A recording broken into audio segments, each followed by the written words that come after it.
मदरसा इस वक्त उत्तर प्रदेश की राजनीति में मदरसा शब्द ने घर कर लिया है। आज हम बात करेंगे मदरसे की। मदरसे का नाम आते ही जहन में एक तस्वीर उभरती है। हिजाब पहने लड़कियां और जाली वाली टोपी लगाए लड़के झूमते हुए अपना सबक दोहरा रहे हैं। अलिफ जबर आ, बे जबर बा। इस परसेप्शन से इतर मदरसे कभी ऐसी जगह थी जहां भारत के पहले राष्ट्रपति डॉक्टर राजेंद्र प्रसाद से लेकर हिंदी के महान लेखक मुंशी प्रेमचंद्र तथा राजा राम मोहन राय ने भी तालीम हासिल की। लेकिन फिलहाल मदरसे आज सुर्खियों में हैं। उत्तर प्रदेश में योगी आदित्यनाथ की सरकार है और सरकार ने बिना सरकारी मान्यता वाले मदरसों का 12 पॉइंट सर्वे शुरू किया है। हम आपको बताएंगे वो 12 पॉइंट क्या है और जब से मदरसे की सर्वे की बात शुरू हुई है उत्तर प्रदेश की राजनीति कैसे गर्मा गई। अगर बात करते हैं कि भारत में मदरसे की शुरुआत कब हुई, किसने की, तो आपको बता दें भारत में मदरसों की शुरुआत दिल्ली सल्तनत की स्थापना के बाद हुई थी। 1192 ईस्वी में अजमेर में पहला भारतीय मदरसा शुरू हुआ। आइए हम जानते हैं कि मदरसे की शुरुआत कब और कैसे हुई। आपको बता दें सबसे पहले मदरसे का मतलब होता है धार्मिक ज्ञान सीखने की जगह। ये शब्द हिब्रू से अरबी में आया। सबसे पहले मदरसे की शुरुआत जैद बिन अरकम प्रांत में सफा पहाड़ी के पास हुई थी, जहां पर मदरसे का टीचर पैगंबर मोहम्मद थे, यानी प्रोफेट मोहम्मद, और साथ में उनके कुछ अनुयायी स्टूडेंट्स भी थे। पैगंबर मोहम्मद के निधन के बाद उनकी पत्नी आयशा ने अपने घर में महिलाओं के लिए मदरसा शुरू किया ताकि तालीम हासिल कर सकें। वो यहाँ कुरान, विरासत, कानून, कविता, अरबी सहित वंशवाली और सामान्य चिकित्सा के बारे में पढ़ाती थी। 859 ईस्वी में फेज शहर, जो आज मोरक्को कहा जाता है, में अल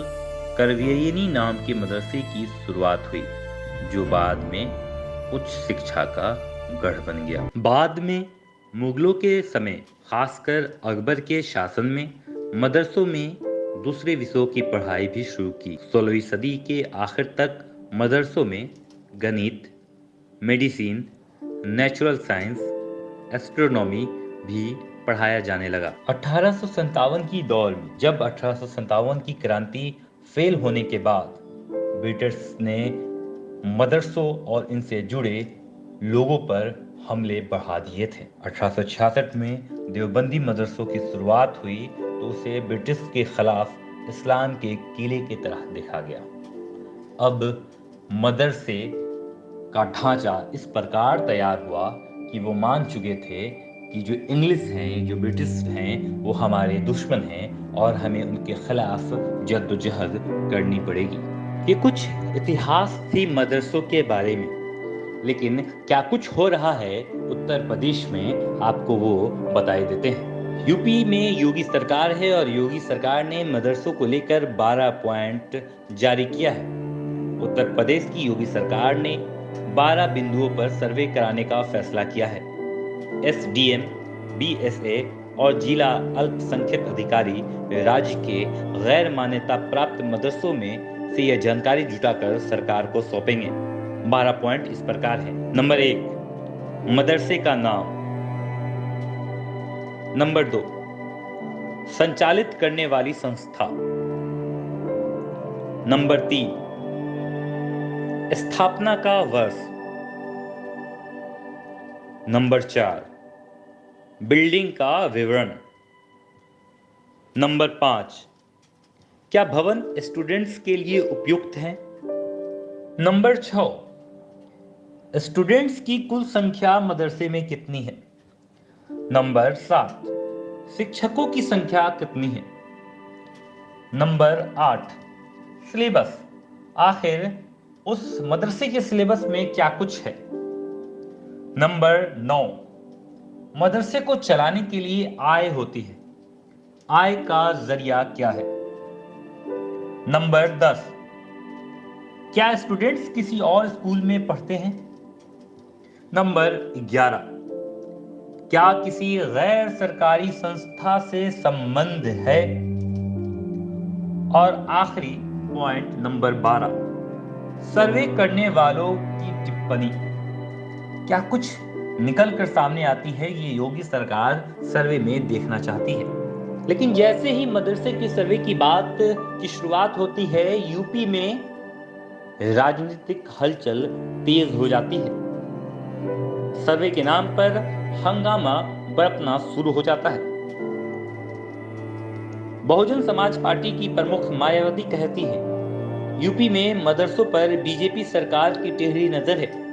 सर्वे के नाम पर कौम के चंदे से चलने वाले निजी मदरसों में सरकार हस्तक्षेप की कोशिश कर रही है। तो वहीं AIMIM प्रमुख असदुद्दीन ओवैसी कहते हैं, मदरसे संविधान के अनुच्छेद 30 में आते हैं, तो यूपी सरकार ने सर्वे का आदेश क्यों दिया? ये मुसलमानों को परेशान करने के लिए मिनी NRC है। ऑल इंडिया जमीयत उलेमाए हिंद के अध्यक्ष मौलाना अरशद मदनी ने कहा है कि सर्वे में सरकार की ओर से पूछे गए सभी सवालों के जवाब दीजिए। सर्वे में किसी प्रकार की गलत चीज नहीं पाई गई है। जमीयत उलेमाए हिंद के महासचिव मौलाना महमूद मदनी ने कहा कि सरकार की नीयत अच्छी नहीं है।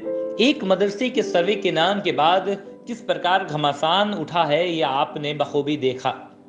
आखिरकार क्या जरूरत पड़ गई योगी आदित्यनाथ को इतना कड़ा रुख अपनाने की? सवाल ये भी है कि मदरसे की सर्वे आखिर क्यों, जब संविधान के अनुच्छेद 30 में खुद कोट्स करके लिखा गया है मदरसे के बारे में, तो फिर ये साजिश क्यों? क्या राजा राम मोहन राय जैसे व्यक्ति जब मदरसे से पढ़कर इतना विद्वान हो सकते हैं?